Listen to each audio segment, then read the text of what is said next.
En este video finalmente comenzaremos con el estudio de un radiador ya no tan elemental, conocido como radiador de mariposa.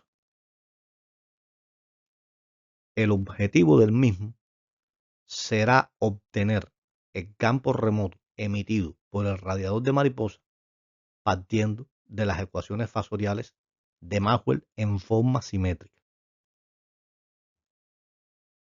Para alcanzar dicho objetivo, resulta conveniente desglosarlo en varias acciones.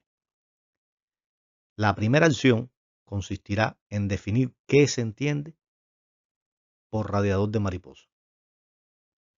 Como segunda acción será establecer cuál es la importancia de su estudio, o sea, por qué es importante estudiar el radiador de mariposa. Como tercera acción se tratará de obtener el campo remoto emitido por la antena avanzando según el método de lo abstracto a lo concreto, donde se considerará como lo abstracto a las ecuaciones simétricas de Maxwell y como lo concreto al radiador de mariposa.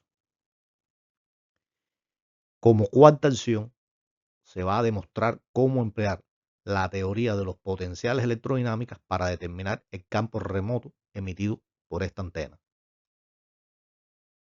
Y finalmente, como última acción, se va a hacer una valoración de cuál es el estado de polarización de las ondas emitidas por el radiador de mariposa. Aquí resulta conveniente recordar los conceptos de polarización estudiados en los cursos de electromagnetismo, ya sean los básicos o en los avanzados. Comenzaremos por definir en qué consiste la antena denominada radiador de mariposa. Se considera como radiador de mariposa a una antena que consiste en dos elementos infinitesimales de corrientes eléctricas dispuestos en un mismo plano, en cruz.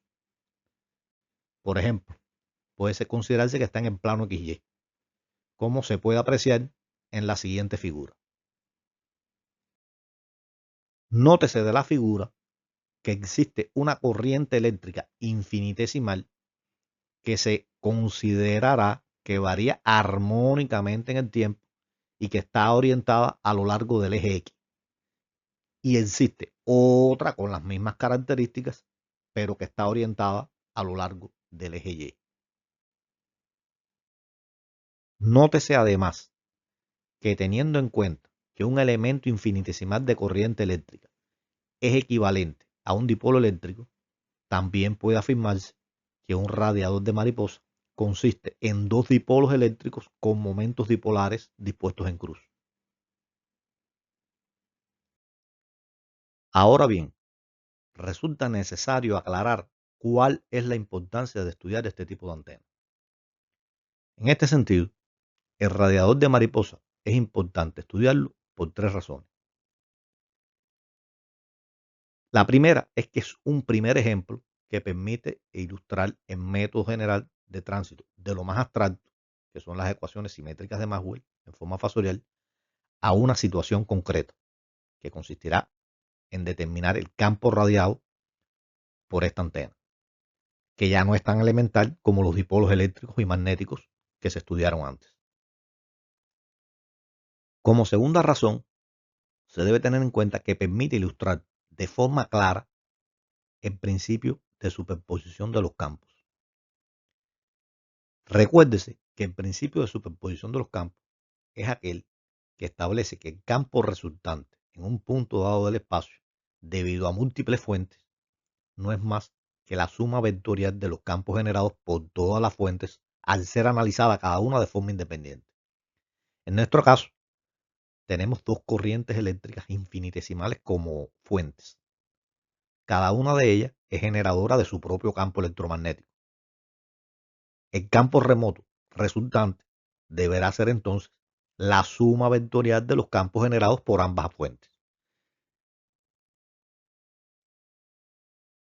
Y como tercera y última razón, se debe tener en cuenta que esta antena permite visualizar cómo puede ser radiada una onda electromagnética con diferentes estados de polarización. radiación de ondas electromagnéticas con polarización lineal, radiación de ondas electromagnéticas con polarización circular y radiación de ondas electromagnéticas con polarización elíptica.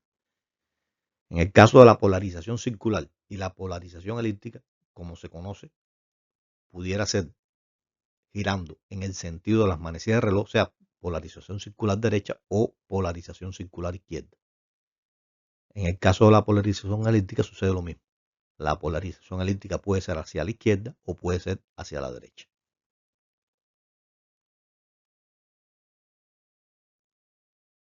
Antes de proceder a estudiar el radiador de mariposa, resulta conveniente elaborar un problema que permita un abordaje concreto de las diferentes acciones del sumario. El problema en cuestión plantea lo siguiente.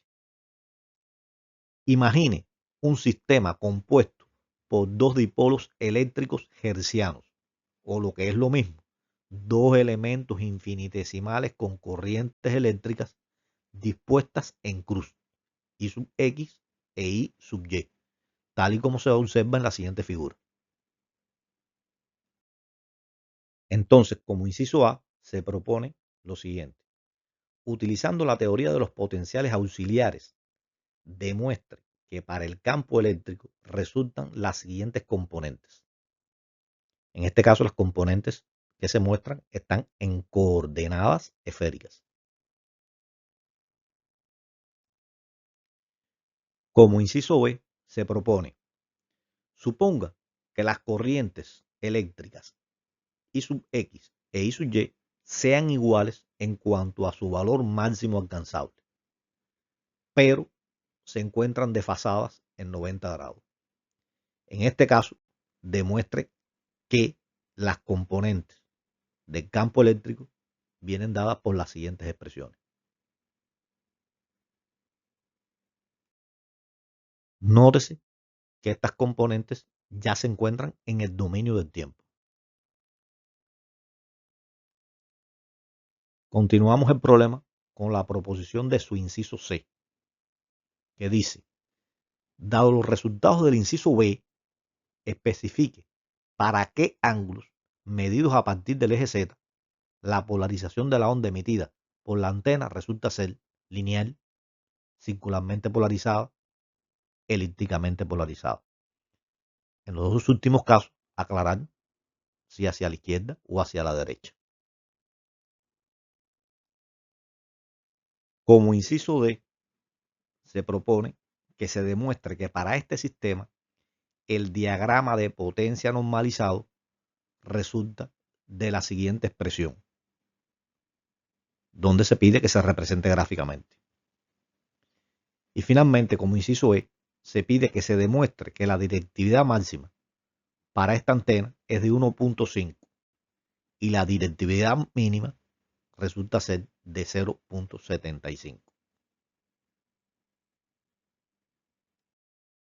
Ahora se partirá de las ecuaciones más generales o abstractas posibles, que son las ecuaciones simétricas de Maxwell, y las particularizaremos o concretaremos para el caso del radiador de mariposa. Como en el radiador de mariposa solo se tienen dos corrientes eléctricas infinitesimales dispuestas en cruz, o sea, solo se mueven cargas eléctricas, se puede decir que en este caso no existen cargas magnéticas en movimiento, o sea, la densidad de corriente magnética es nula y no existe densidad volumétrica de cargas magnéticas. Ello hace que las ecuaciones de Maxwell, de ser simétricas, pasen a ser asimétricas. Pero entonces el esquema general, empleando la teoría de los potenciales, debe ser modificado también. Porque al ser cero la densidad de corriente magnética M sub S, el potencial vectorial F sub S también se anula. Por lo que para determinar los vectores de intensidad del campo eléctrico e intensidad del campo magnético en forma fasorial, solo será necesario emplear el vector potencial A sub S.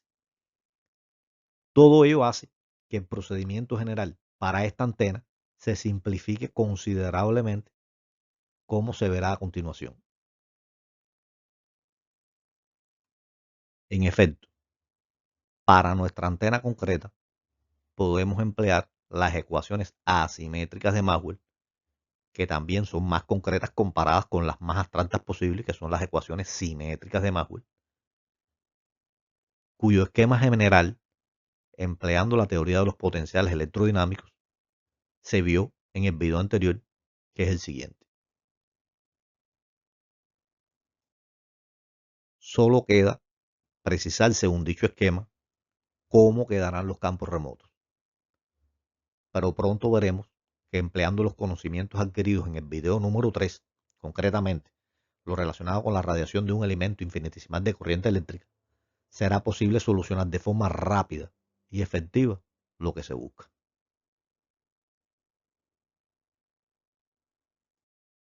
Aunque ya se ha demostrado cómo determinar el vector potencial vectorial magnético de una forma rigurosa y también cómo determinar el vector intensidad del campo eléctrico a partir de él, resulta beneficioso realizar una aproximación que simplifique los cálculos para campos remotos.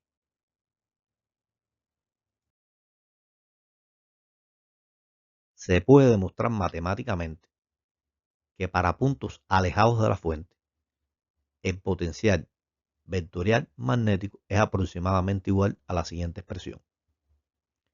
Como se puede observar en ella, cada una de las componentes del vector es posible separarla en una parte que solamente dependa de los ángulos y otra parte que solamente dependa de la distancia. Esa parte que dependa de la distancia es la que se ha obtenido como factor común fuera de la expresión, o sea, fuera del paréntesis. Ahora bien, el campo remoto, que como consecuencia se puede obtener de dicho potencial, se puede aproximar también de la siguiente manera. Se debe notar cómo en esta aproximación desaparece la componente radial del campo eléctrico. La veracidad de estas aproximaciones se proponen como estudio independiente y sugerimos que se revise la bibliografía que la aborda. Para comenzar a solucionar el problema del radiador de mariposa, resulta conveniente estudiar los campos emitidos por la antena aprovechando los conocimientos que ya se han adquirido en los videos anteriores. Ya antes se estudió el campo remoto emitido por un elemento infinitesimal con corriente. Como el radiador de mariposa está compuesto por dos elementos infinitesimales con corriente, resulta conveniente considerar la posibilidad de desmembrar la antena en los dos elementos infinitesimales con corriente que la componen para estudiarlos por separado en un primer momento. Para el caso de la corriente infinitesimal que está orientada a lo largo del eje X, resulta por lo estudiado en el tercer video que no existen componentes ni Y ni Z del potencial vectorial magnético a sub S. Y la componente X es la siguiente. Para el caso de la corriente infinitesimal que está orientada a lo largo del eje Y, resulta algo parecido. No existen componentes ni X ni Z del potencial vectorial magnético a sub S y la componente Y que resultará será la siguiente. Se debe notar que ambos potenciales están expresados en coordenadas cartesianas. Ahora bien, como mismo se estudió en el video 3, resulta más apropiado estudiar al elemento infinitesimal con corriente en coordenadas esféricas. La expresión general para pasar un vector de coordenadas cartesianas a esféricas fue presentada en dicho video. En este caso, dadas las componentes que se tienen en coordenadas cartesianas para ambos casos, para ambos elementos infinitesimales con corriente, se puede comprobar de forma fácil que las componentes en coordenadas esféricas para ambos casos se obtendrán a partir de las siguientes expresiones. Por otro lado, el campo remoto a partir de los potenciales en coordenadas esféricas como se vio antes, se puede determinar por las siguientes aproximaciones. Si se hace el proceso de sustitución, resulta fácil comprobar que las componentes de los campos en ambos casos vendrán dadas por las siguientes expresiones. Ahora bien, se debe recordar que estos campos son los debidos a ambas corrientes infinitesimales estudiadas por separado. Si se representan gráficamente las componentes obtenidas del campo eléctrico en forma fasorial, resultarán las siguientes gráficas para ambos radiadores. Ahora resulta necesario reunificar lo que fue separado inicialmente. O sea, pasar del análisis inicial a la síntesis de ambos dipolos. Este proceso de síntesis no es más que tomar en consideración el principio de superposición de los campos, que como se dijo antes, consiste en considerar que el campo resultante emitido por los dos dipolos emitiendo simultáneamente no es más que la suma vectorial de los campos emitidos por cada dipolo por separado. Gráficamente, la suma vectorial de los campos eléctricos emitidos por ambos dipolos se vería de la siguiente manera. Conviene observar que se han tenido en cuenta solamente las componentes eléctricas de los campos electromagnéticos, pero se debe recordar que también existen componentes magnéticas asociadas y por lo tanto, además de la suma vectorial de los campos eléctricos, se deberían sumar las componentes de los campos magnéticos para obtener la componente resultante del mismo. Analíticamente, la suma vectorial de los campos eléctricos fasoriales es fácil obtenerla. El resultado es el siguiente. Algo análogo habría que realizar con las componentes del campo magnético, pero se deja de estudio independiente. Si ahora se asume que entre las corrientes de ambos dipolos existe un desfasaje de 90 grados, se pudiera expresar la relación entre ambas corrientes desde el punto de vista matemático de la siguiente manera. Si ahora se sustituye la expresión anterior en cada una de las componentes resultantes del campo en forma fasorial, resulta que la componente zeta arroja el siguiente resultado. Por otro lado, la componente resultante phi en forma fasorial quedará de la siguiente manera. Ambos resultados deberán sumarse para obtener el campo eléctrico total en forma fasorial de la onda electromagnética. Y algo análogo deberá realizarse para obtener el campo magnético total en forma fasorial correspondiente a esta onda electromagnética. La componente resultante zeta del campo eléctrico en forma fasorial podemos pasarla al dominio del tiempo. Pero antes, para facilitar la escritura, se considerará lo siguiente. En este caso, la componente phi y zeta se escribirán de la siguiente manera.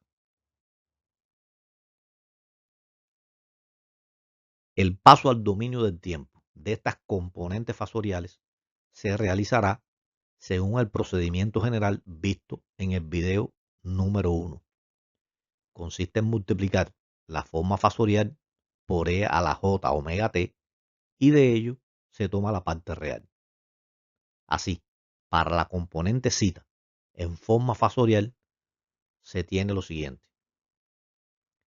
Y al sustituir se obtiene.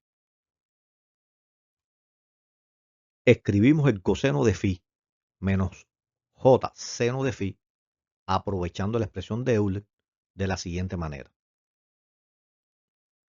Ahora se agrupan todas las expresiones complejas, obteniendo el siguiente resultado. Usando nuevamente la fórmula de Euler, puede escribirse lo siguiente. Y multiplicando ambos términos dentro del paréntesis por AM, arroja el siguiente resultado. Y por el coseno de zeta se obtiene lo siguiente. Si de todo ese resultado se toma la parte real, resulta que la componente zeta total en el dominio del tiempo es la siguiente.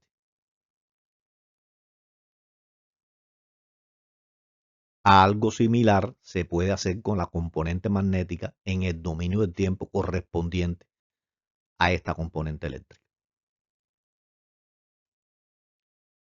Como mismo se procedió con la componente zeta para pasarla al dominio del tiempo, se puede proceder de forma totalmente análoga con la componente resultante phi del campo eléctrico en forma fasorial para pasarla al dominio del tiempo. Partiendo de la expresión inicial siguiente, al sustituir en ella la componente phi total en forma fasorial, se obtendrá paso a paso lo siguiente que se muestra sin mucha explicación. Aquí también debe hacerse algo similar para determinar la componente magnética en el dominio del tiempo correspondiente a esta componente eléctrica. Después de los resultados obtenidos, resulta posible hacer una valoración de los posibles estados de polarización de las ondas electromagnéticas emitidas por esta antena a distancias remotas. Así, es conveniente recordar de los cursos de electromagnetismo que para precisar el estado de polarización de una onda electromagnética, solo hay que analizar la componente eléctrica de la onda electromagnética. Hasta ahora, hemos obtenido los resultados totales de las componentes del campo eléctrico en la dirección de zeta y en la dirección de phi. Pero el campo eléctrico resultante es la suma vectorial de estas dos componentes totales. Gráficamente sería sumar ambas componentes por el método del paralelogramo. Por otro lado, analíticamente se obtendría el siguiente resultado. Como se puede observar, el campo eléctrico resultante resulta ser función del tiempo, de la distancia r que hay de la antena hasta el punto en que se esté analizando el campo y depende de los ángulos zeta y phi. Continuando con nuestro análisis del estado de polarización de las ondas electromagnéticas emitidas por esta antena, se debe observar detenidamente que al analizar las componentes totales zeta y phi, no es difícil observar que entre ellas existe un desfasaje de 90 grados, porque una de ellas está en función del seno, mientras la otra está en función del coseno. Además, aunque la amplitud de la componente total en la dirección de phi es constante, no se puede decir lo mismo de la amplitud total de la componente zeta de la onda, puesto que ella resulta ser función del coseno de zeta. Todo ello determina que en el campo remoto la onda electromagnética emitida por esta antena tenga una gran diversidad de estados posibles de polarización, que de forma compacta se ilustran en la siguiente gráfica, en la que se presenta una superficie esférica a una distancia remota que rodea a la antena, la cual se considera ubicada en el mismo centro de la esfera. Entonces, encima de ella se indican los diferentes estados de polarización posibles emitidos por la antena en todas las direcciones. O sea, circularmente polarizada a la derecha, circularmente polarizada a la izquierda, elípticamente polarizada a la derecha, elípticamente polarizada a la izquierda y linealmente polarizada. Como bien se indica en la figura, Al detectar las ondas electromagnéticas en el polo norte de la esfera, se detectarán ondas electromagnéticas con polarización circular a la derecha. Sin embargo, en el polo sur se detectarán ondas con polarización circular también, pero hacia la izquierda. Por otro lado, en la zona ecuatorial, los estados de polarización que se detectarán emitidos por la antena serán siempre lineales, paralelos al plano ecuatorial, perpendiculares al plano ecuatorial e inclinados con respecto al plano ecuatorial. Finalmente, entre los polos y el ecuador, las ondas electromagnéticas emitidas por esta antena tendrán un estado de polarización elíptico, girando a la derecha o a la izquierda en dependencia de si observamos desde el hemisferio norte o desde el sur.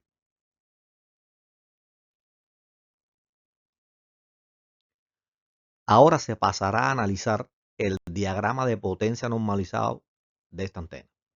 Por definición, el diagrama de potencia normalizado no es más que la relación entre la densidad de potencia promedio emitida por la antena en una dirección determinada con respecto a la densidad de potencia promedio máxima emitida por la antena. En los cursos de electromagnetismo avanzados se obtiene que la densidad de potencia promedio emitida por una fuente de radiación de ondas electromagnéticas puede determinarse según la siguiente expresión.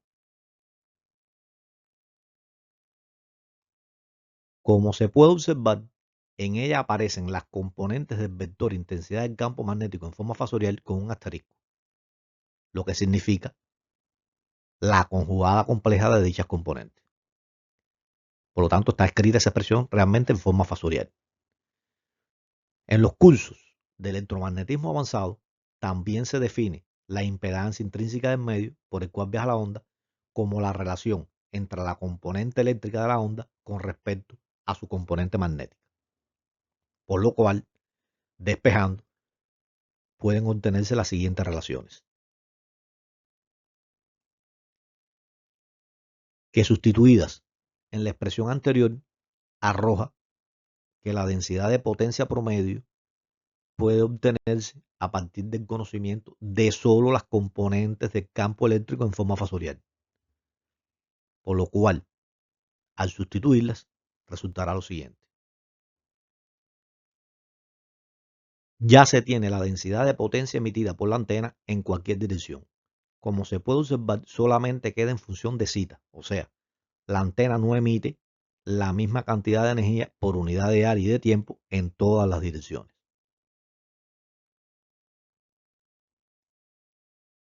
Ahora resulta necesario determinar para qué dirección específica la densidad de potencia promedio emitida por la antena es máxima. No resulta difícil reconocer que ello sucede para cuando el ángulo θ tiene un valor de 0 grados, puesto que en ese caso el coseno toma su valor máximo. Por lo tanto, se obtiene lo siguiente. Si ahora sustituimos las densidades de potencia promedio en cualquier dirección y la densidad de potencia promedio máxima en la dirección θ de 0 grados, en la expresión de la potencia normalizada definida antes, resulta lo siguiente. Que al representarla gráficamente, se puede comprobar que se obtiene la siguiente gráfica. Como se puede observar en ella, hay simetría en la emisión energética con respecto a la dirección phi y se emite con máximos valores en la dirección del eje Z, con valores mínimos en las zonas ecuatoriales. Las demás direcciones emiten con valores que se encuentran entre el valor máximo y el mínimo en dependencia del ángulo θ que se escoja.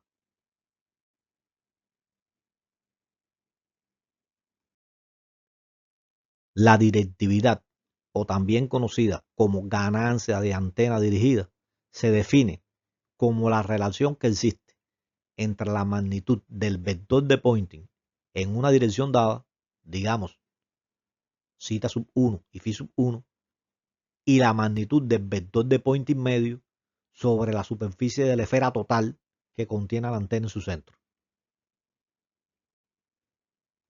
Si en este caso tomamos como cita sub 1 y phi sub 1 la dirección en que la radiación resulta ser máxima, entonces para este caso se tendrá a la directividad máxima. Se puede demostrar mediante un proceso deductivo que resulta igual a la siguiente expresión. Al resolver la integral y calcular, resulta que para el radiador de mariposa la directividad máxima tiene el valor de 1.5.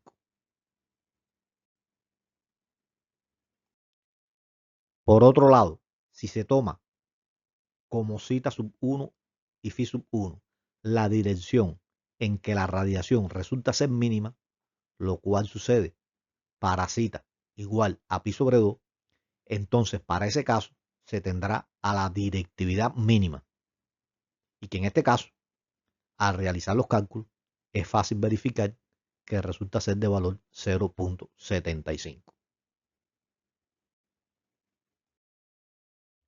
Como conclusiones finales de este video, se puede afirmar que para explicar la radiación emitida por el radiador de mariposa, es posible partir de las ecuaciones de Maxwell en forma asimétrica. En efecto, es posible deducir de ellas que las ondas electromagnéticas emitidas por esta antena tienen una componente eléctrica resultante, dada por la siguiente expresión. El cálculo de la componente magnética correspondiente a esta onda se ha dejado de estudio individual. También se han podido visualizar los posibles estados de polarización que pueden ser emitidos por esta antena, comprobándose que los mismos se presentarán en dependencia de la dirección de emisión que se analice. Además, se ha podido demostrar que esta antena emite radiación en todas direcciones, aunque no en la misma medida.